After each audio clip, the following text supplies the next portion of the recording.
Hoy vamos a sumergirnos en una de esas anécdotas históricas que parecen sacadas de una novela.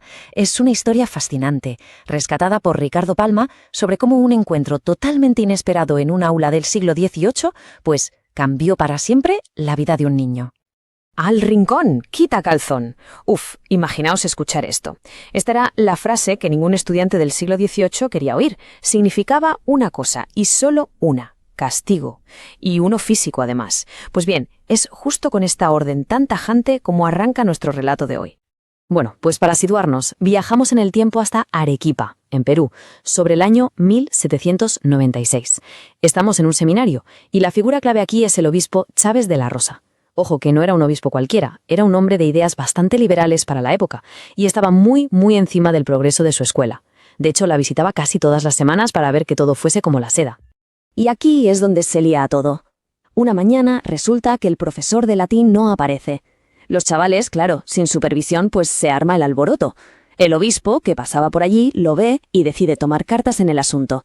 Entra en el aula para poner orden y ya que está, pues decide dar él mismo la lección del día. A ver, para entender lo que pasa ahora, es fundamental que nos metamos en la mentalidad de la época.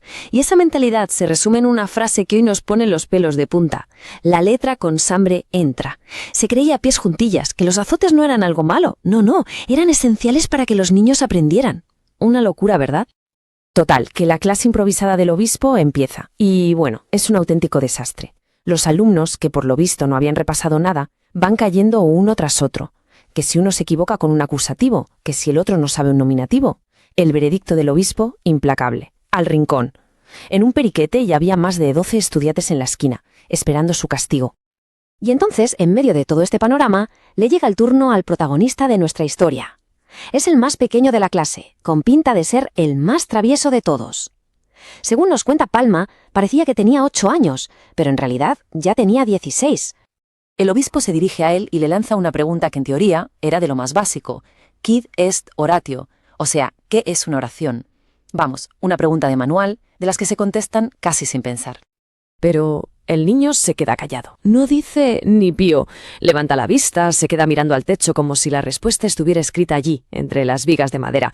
El obispo, que no estaba para tonterías, interpreta ese silencio como pura ignorancia y dicta su sentencia habitual. ¡Al rincón! ¡Como los demás! Y justo aquí, cuando todo parece perdido para él, es cuando la historia da un giro de 180 grados. De camino al rincón de los castigados, el chaval murmura para sí, pero lo suficientemente alto para que se le oiga, un desafío increíblemente audaz. Y claro, el obispo lo escucha y su curiosidad se dispara. El obispo, intrigado, le dice que hable más alto, que qué es lo que ha dicho.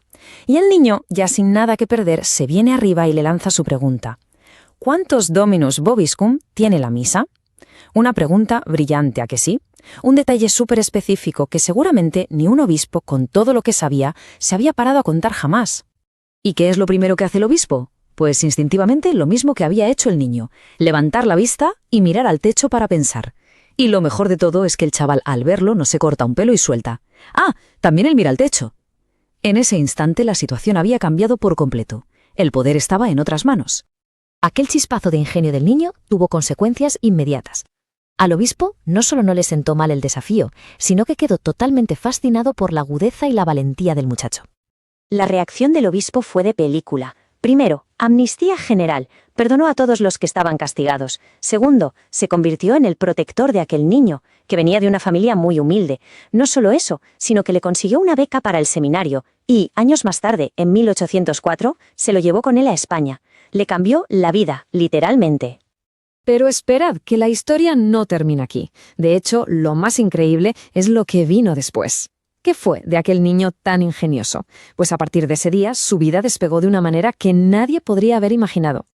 Con el paso de los años, ese niño se convirtió en una de las figuras más importantes de la historia del Perú. Fue líder de la independencia, uno de los oradores más famosos y respetados del país, un escritor de pluma fina, un político de primera y, para rematar, el gran orgullo del clero peruano, casi nada. La pregunta, llegados a este punto, es obvia, ¿no? ¿Quién era este personaje histórico real cuya vida dio un vuelco espectacular gracias a una pregunta atrevida en el momento justo? Si vemos su cronología, es un viaje alucinante. Nació en 1780, tuvo ese encontronazo providencial en el aula sobre el 96 y acabó su carrera en lo más alto, falleciendo en 1855 como una de las personas más influyentes del país. Pues aquí lo tenemos. El niño de nuestra historia era nada más y nada menos que Francisco Javier de Luna Pizarro, quien llegó a ser el 20º arzobispo de Lima. Una figura clave en la historia peruana, cuya increíble carrera despegó gracias a un acto de valentía intelectual cuando parecía que lo tenía todo perdido. Y esta historia al final nos deja con una pregunta flotando en el aire. El caso de Luna Pizarro es, desde luego, excepcional. Pero nos hace pensar, ¿verdad? ¿Cuántas mentes brillantes habrá por ahí ocultas a simple vista, esperando simplemente esa pequeña oportunidad, ese único momento de coraje, para demostrar de lo que son capaces?